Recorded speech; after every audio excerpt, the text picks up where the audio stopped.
ಇನ್ನು ಡಿ ಗ್ಯಾಂಗ್ನ ಇತರರ ಬೇಲ್ ಭವಿಷ್ಯ ಕೂಡ ಇವತ್ತೇ ನಿರ್ಧಾರವಾಗುತ್ತೆ. 5 ಕೊಲೆ ಆರೋಪಿಗಳ ಜಾಮೀನು ಅರ್ಜಿಯ ವಿಚಾರಣೆ ಇವತ್ತು ಹೈಕೋರ್ಟ್ನಲ್ಲಾಗಿದೆ. ಪವಿತ್ರ ಗೌಡ ಹಾಗೆ ನಾಗರಾಜ್, ಅನುಕುಮಾರ್, ಲಕ್ಷ್ಮಣ್ ಜೊತೆಗೆ ಜಗದೀಶ್ ಈ 5 ಜನರ ಬೇಲ್ ಅರ್ಜಿ ನ್ಯಾಯಮೂರ್ತಿ ವಿಶ್ವಜಿತ್ ಶೆಟ್ಟಿ ಅವರ ಪೀಠದಲ್ಲಿ ನಡೆಯಲಿದೆ. ಬೇಲ್ ಅರ್ಜಿಯ ವಿಚಾರಣೆ ನಡೆಯುತ್ತೆ. ಈ 5 ಜನರದ್ದು ಪವಿತ್ರ ಗೌಡ, ನಾಗರಾಜ್, ಅನುಕುಮಾರ್, ಜಗದೀಶ್ ಹಾಗೆ ಲಕ್ಷ್ಮಣ್.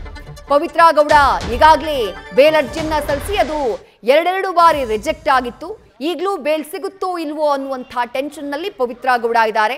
ಮತ್ತೊಂದು ಕಡೆ ಪ್ರಕರಣದ A2 ಆರೋಪಿಯಾಗಿರುವಂತಹ ದರ್ಶನ್ ಆಲ್ರೆಡಿ ಪ್ರಕರಣಕ್ಕೆ ಸಂಬಂಧಪಟ್ಟ ಹಾಗೆ ಮೆಡಿಕಲ್ ಗ್ರೌಂಡ್ಸ್ನ ಆಧಾರದಲ್ಲಿ ಮಧ್ಯಂತರ ಜಾಮೀನನ್ನ ಪಡೆದಿದ್ದಾರೆ. ಅವರ ರೆಗ್ಯುಲರ್ ಬೇಲ್ ಅರ್ಜಿಯ ವಿಚಾರಣೆ ಇವತ್ತಾಗುತ್ತೆ. ಪವಿತ್ರ ಗೌಡ 2 ಬಾರಿ ಬೇಲ್ ಅರ್ಜಿಯನ್ನ ಸಲ್ಲಿಸಿದ್ರು, ಅದು ರಿಜೆಕ್ಟ್ ಆಗಿತ್ತು.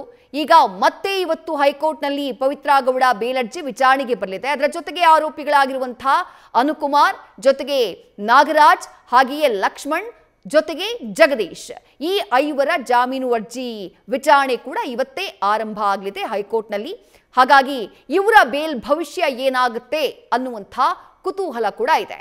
A1 Pavithra Gowda, A6 Jagadish, A7 Anukumar, A11 Nagaraj ಹಾಗೆ A12 ಲಕ್ಷ್ಮಣ್.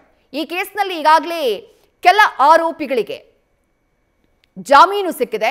ಕೆಲ ಆರೋಪಿಗಳು ಯಾರ ಪಾತ್ರ ಇರಲಿಲ್ವೋ 5 ಜನ ಆರೋಪಿಗಳು ಜಾಮೀನನ್ನ ಪಡ್ಕೊಂಡಿದ್ದಾರೆ. ಈ ಕೇಸ್ಗೆ ಸಂಬಂಧಪಟ್ಟ ಹಾಗೆ ನಿಖಿಲ್ ನಾಯಕ್, ಕೇಶವಮೂರ್ತಿ, ಕಾರ್ತಿಕ್ ಅಲಿಯಾಸ್ ಕಪ್ಪೆ ಹಾಗೆ ರವಿ ಜೊತೆಗೆ ದೀಪಕ್ ಈ 5 ಜನ ಜಾಮೀನನ್ನ ಪಡ್ಕೊಳ್ಳುವಲ್ಲಿ ಸಕ್ಸಸ್ ಆಗಿದ್ದಾರೆ. ಒಟ್ಟು 17 ಆರೋಪಿಗಳಲ್ಲಿ.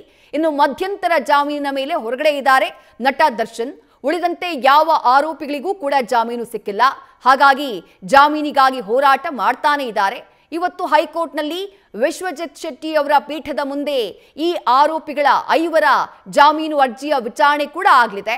ಹಾಗಾಗಿ ಇವರ ಬೇಲ್ ಭವಿಷ್ಯ ಏನಾಗುತ್ತೆ ಅನ್ನುವಂಥ ಕುತೂಹಲ ಇದೆ. ನ್ಯೂಸ್ ಫಸ್ಟ್ ನಿರ್ಭೀತಿಯಿಂದ ನಿಮ್ಮ ಪರವಾಗಿ.